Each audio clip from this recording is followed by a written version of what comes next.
Bonjour à tous, bienvenue pour ce nouvel audio. Alors aujourd'hui, quatrième lecture. Aujourd'hui, je vais vous lire un petit article, un petit texte de Titus Burckhardt, un pérennialiste métaphysicien suisse, très intéressant. Donc cet article, c'est le retour d'Ulysse. Vous allez voir les aspects initiatiques de cet épisode mythologique, décrypté par Titus Burckhardt. Et donc cet article, c'est issu d'un recueil d'essais paru chez Archer Milano en 1980, qui s'intitule Symbole. Voilà, qui est d'ailleurs très, très intéressant, d'autres textes excellents sur l'alchimie notamment, sur le masque aussi, le symbolisme du masque. Et donc là, je vais vous lire cet article, donc le retour d'Ulysse, et ensuite je me livrerai à quelques petits commentaires comme d'habitude. Voilà, alors je commence la lecture. Toute voie conduisant vers une réalisation spirituelle exige de l'homme qu'il se dépouille de son moi ordinaire et habituel afin de devenir véritablement soi-même. Transformation qui ne va pas sans le sacrifice d'apparentes richesses et de vaines prétentions, donc sans humiliation ni sans combat contre les passions dont le vieux moi est tissé. C'est pourquoi l'on retrouve dans la mythologie et le folklore de presque tous les peuples le thème du héros royal qui revient dans son propre royaume sous l'apparence d'un étranger pauvre, voire d'un jongleur ou d'un mendiant, pour reconquérir, après maintes épreuves, le bien qui lui revient légitimement et qu'un usurpateur lui a ravi. Au lieu d'un royaume à reconquérir, ou parallèlement à ce thème, le mythe parle souvent d'une femme merveilleusement belle et qui appartiendra au héros qui saura la délivrer des entraves physiques ou magiques par laquelle une puissance adverse la retient prisonnière. Au cas où cette femme est déjà l'épouse du héros, l'idée qu'elle lui appartient de droit se trouve renforcée, de même que la signification spirituelle du mythe, selon laquelle l'épouse délivrée des puissances hostiles n'est autre que l'âme du héros, illimitée dans son fond et féminine parce que complémentaire de la nature virile du héros.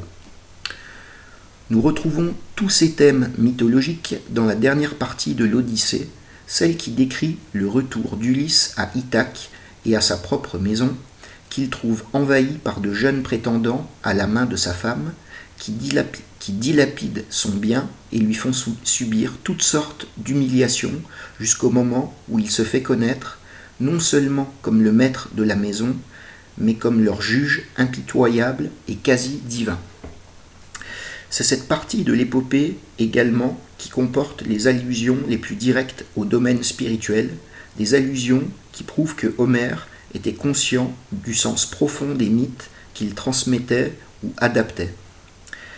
Ces ouvertures sont toutefois rares et comme neutralisées par une tendance en quelque sorte naturaliste, soucieuse de maintenir des mesures très humaines.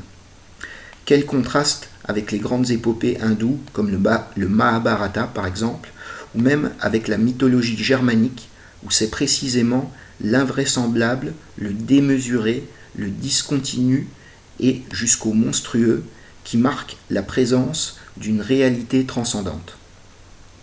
Les derniers chants de l'Odyssée font d'ailleurs partie du récit cadre, car c'est comme hôte des Phéaques qu'Ulysse raconte ses aventures vécues depuis qu'il a quitté Troie, de sorte que toute cette pérégrination se présente rétrospectivement comme un long et douloureux retour vers la patrie, plusieurs fois empêché par l'insoumission ou la folie de ses propres compagnons, car ce sont eux qui, pendant le sommeil d'Ulysse, ouvrent les outres dans lesquelles Éole, le dieu des vents, avait enfermé les vents hostiles en les confiant à la garde du héros.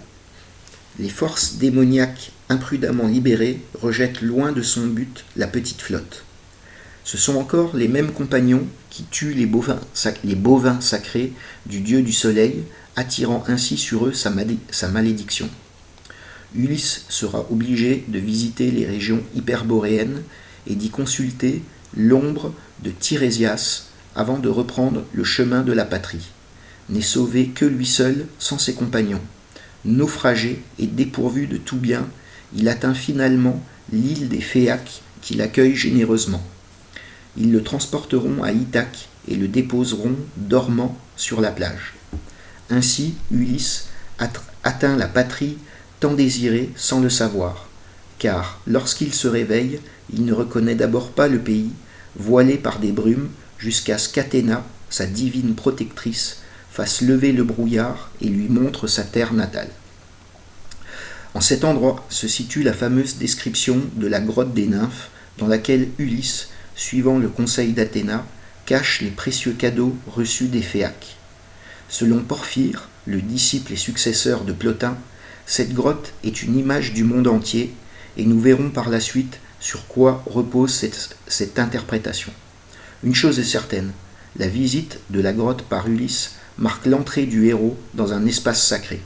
Désormais, l'île d'Ithaque ne sera pas seulement la terre natale du héros, elle sera comme une image du centre du monde. Homère, toutefois, ne fait qu'effleurer cette dimension. Comme toujours, quand il parle des réalités spirituelles, il s'exprime par allusion. Alors, ouvrez les guillemets. Au bout du port, un olivier à la longue chevelure, et près de lui, la grotte aimable, obscure, consacrée aux nymphes qui s'appelle Naïade.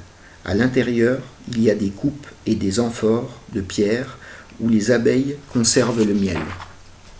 Là encore, il y a de hauts métiers en pierre sur lesquels les nymphes tissent des étoffes pourprées merveilleuses à voir. Là aussi, des eaux coulent sans cesse. 2 sont les portes, une qui descend vers Borée est faite pour les hommes, l'autre, tournée vers le sud, possède un caractère plus divin. Les hommes ne la franchissent pas, car elle est la voie des immortels. Fermez les guillemets. Donc c'est l'Odyssée en 13, 102, 12. Alors là, il reprend son texte. Selon Porphyre, la pierre dont sont faits la caverne et les objets qui s'y trouvent représente la substance ou la matière plastique dont le monde est une coagulation, car la pierre n'a de forme que pour autant qu'elle lui est imposée. Il en va de même pour les eaux qui jaillissent du rocher. C'est également un symbole de la substance, considérée cette fois-ci dans sa pureté et fluidité originelle. La caverne est obscure parce qu'elle contient le cosmos en puissance dans un état de relative indifférenciation. Les vêtements que les nymphes tissent sur leur haut métier de pierre sont les vêtements de la vie même et les couleurs pourpres et celles du sang. Quant aux abeilles qui déposent leur miel dans des cratères et des amphores en pierre, elles sont comme les naïades, puissance pure au service de la vie, car le miel est une substance incorruptible. Le miel est aussi l'essence ou la quintessence qui remplit les réceptacles de la matière. De même que la grande caverne du monde, la grotte sacrée a 2 portes, dont l'une, boréale, est pour les âmes qui redescendent dans le devenir, tandis que l'autre, méridionale, ne peut être franchie que par celle qui, immortelle ou immortalisée, s'élève vers le monde des dieux. Il s'agit de 2 portes solsticiales, Joania Coeli, qui sont à vrai dire 2 portes dans le temps, voire hors du temps, car elles correspondent aux 2 virements du cycle annuel, aux 2 moments d'arrêt entre la phase expansive et la phase contractile du mouvement solaire. Pour comprendre l'allusion d'Homère, il faut bien prendre garde au fait que le lieu du solstice d'hiver, le Capricorne, se situe dans l'hémicycle méridional de l'orbite solaire, tandis que le lieu du solstice d'été, le Cancer, se situe dans l'hémicycle septentrional ou boréal. Porphyre nous rappelle également que l'olivier sacré qui se dresse près de la grotte est l'arbre de Minerve et que ses feuilles se retournent en hiver, obéissant au cycle annuel du soleil. Ajoutons que cet arbre est ici l'image de l'arbre du monde, dont le tronc, les branches et les feuilles représentent la totalité des êtres. Il y a une chose que Porphyre ne mentionne pas, à savoir que la grotte sacrée est avant tout un symbole du cœur. C'est dans ce contexte, pourtant, que le geste d'Ulysse remettant tous ses trésors à la garde des divines naïades, acquiert toute sa signification. Désormais, il est comme un pauvre en esprit, intérieurement riche et extérieurement indigent. Athéna, par sa magie, lui confère l'aspect d'un pauvre vieillard. Le fait qu'Ulysse est le protégé de Pallas Athéna, la déesse de la sagesse, nous oblige à croire que l'astuce dont il fait preuve à toute occasion et qui est presque son trait le plus saillant, ne jouait pas dans le cosmos spirituel des Grecs de l'Antiquité le rôle négatif qu'il assumait pour un chrétien comme Dante, qui place Ulysse dans une des régions la plus terrible de l'enfer, comme menteur et trompeur par excellence. Pour les Grecs, l'astuce d'Ulysse relevait d'une faculté en soi positive de dissimulation et de persuasion. C'était le signe d'une intelligence souveraine et presque une magie de l'esprit devinant et pénétrant la pensée de chacun. Référons-nous à Porphyre qui analyse la nature spirituelle et morale d'Ulysse de la manière suivante. Ouvrez les guillemets. Il ne pouvait pas sans peine se libérer de cette vie sensible alors qu'il l'avait aveuglé et qu'il s'était appliqué à l'anéantir d'un seul coup. Car celui qui ose faire pareille chose est toujours persécuté par la colère des divinités marines et matérielles. Il doit donc les réconcilier avec des sacrifices d'abord, puis avec des peines de pauvres mendiants et d'autres actes de persévérance, tantôt combattant les passions, tantôt agissant avec des incantations et des dissimulations, et passant par là même à travers toutes les modalités, pour qu'enfin, se dépouillant de ses propres haillons, il puisse se rendre maître de tout. Les habitants d'Ithaque croient qu'Ulysse est mort. Pénélope elle-même, l'épouse toujours fidèle, doute qu'il puisse jamais revenir. En réalité, il est déjà revenu, étranger à sa propre maison et comme mort à cette vie. En demandant l'aumône aux prétendants qui abusent de ses biens, il les met à l'épreuve et il subit cette épreuve lui-même. Avant qu'il ne vînt, ils étaient relativement innocents. Maintenant, ils se chargent de fautes par leurs outrages envers l'étranger, tandis qu'Ulysse est justifié dans son intention de les exterminer.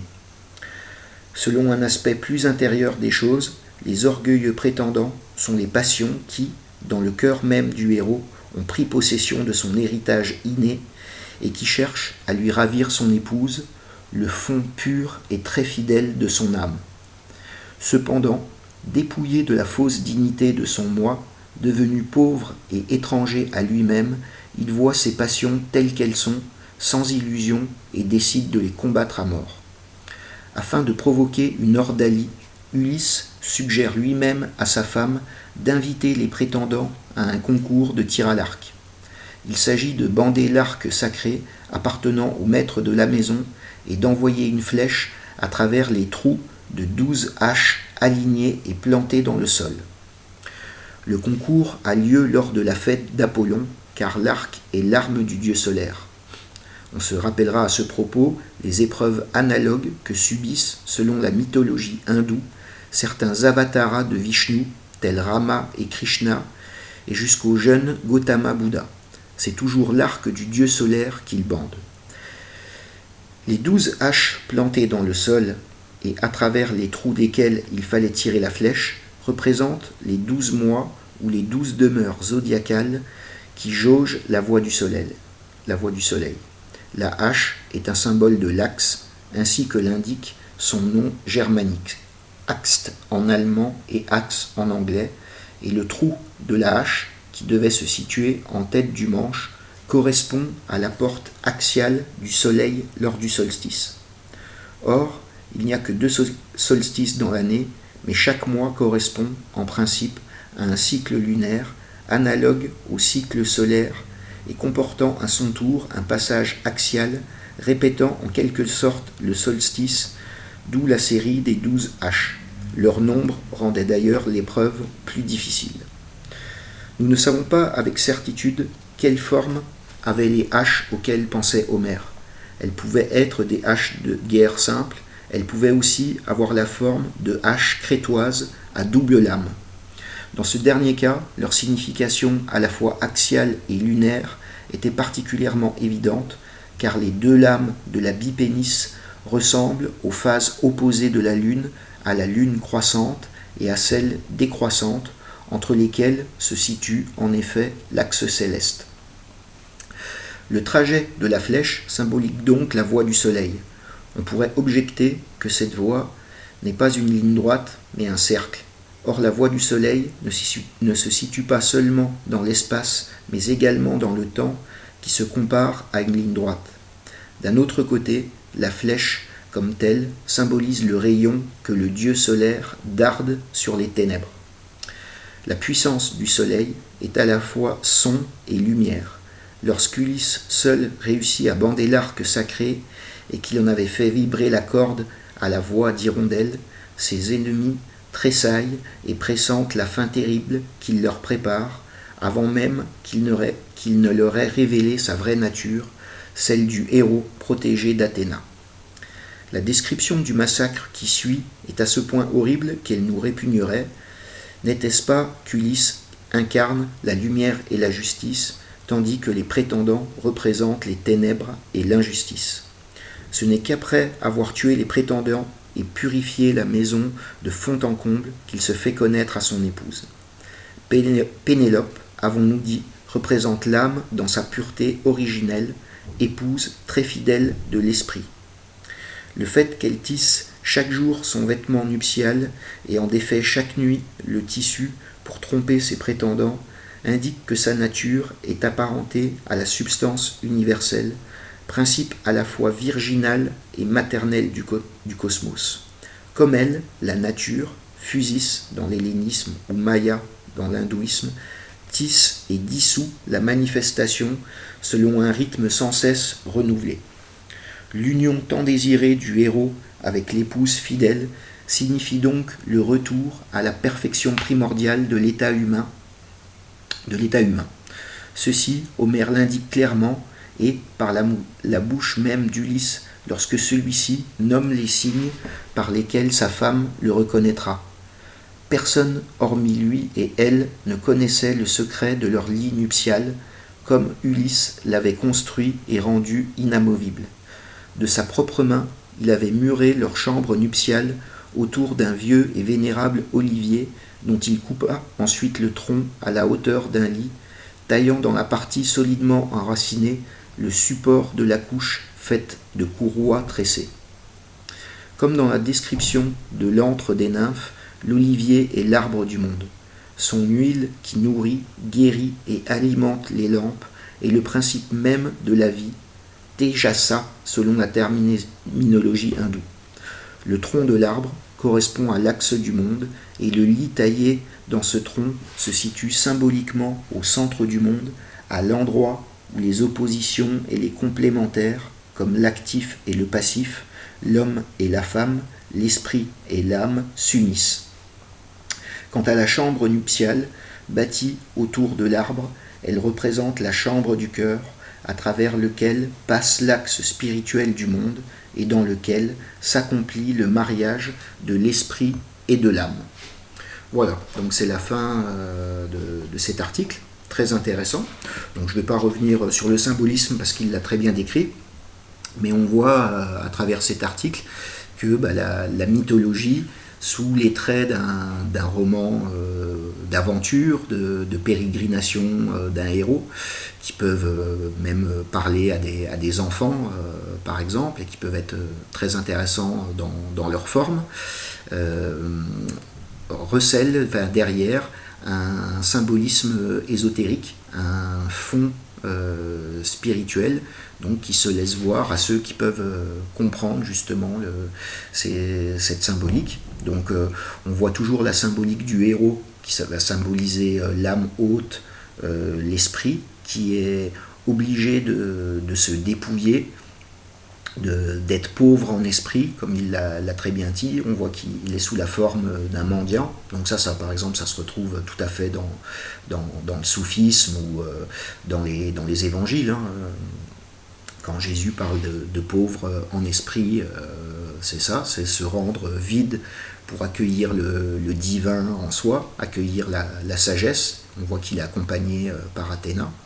On voit que tout ce retour à Ithaque, dans la grotte d'Ithaque, c'est un retour sur soi-même, un retour dans la caverne du cœur, et donc ça nous décrit un processus initiatique de purification, on va dire, qui se fait petit à petit, en combattant bien sûr toutes ces passions et tout ce qui est dans l'âme basse qui là sera représenté par Pénélope, mais Pénélope, le mariage de l'esprit et de l'âme, donc le mariage d'Ulysse et de Pénélope, le fait qu'ils se retrouvent, c'est une purification de l'âme basse par l'âme haute, et les prétendants à Pénélope, usurpateurs, que Ulysse va tuer, et ben c'est tuer toutes ces passions, tuer tous les éléments de l'âme passionnelle, élémentaire, et c'est nos défauts, on va dire, trop tournés vers le monde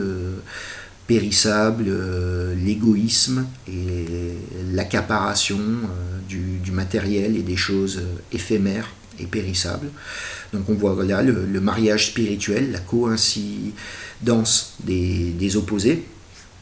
Et donc voilà, donc c'est très intéressant.